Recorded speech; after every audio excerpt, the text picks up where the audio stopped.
Gulat. Hello po, good evening po everyone! Chill lang po tayo ngayon na. Relax lang po tayo. So, by the way, I'm going to be singing a song entitled Natural Woman. Of course po, I don't know the sensations of being in love. And what it's like to be a woman because I'm only 11 years old pa po. But I have a message to all the men out there and in here.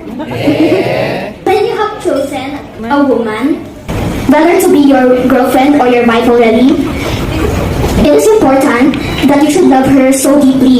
Why? Because a woman may be weak outside, but their love and sacrifices are stronger than men. So by simply showing your unconditional love, you can make them feel like a natural woman as their partner and to herself. Tama po mga kuya and daddies? Yes. So, enjoy the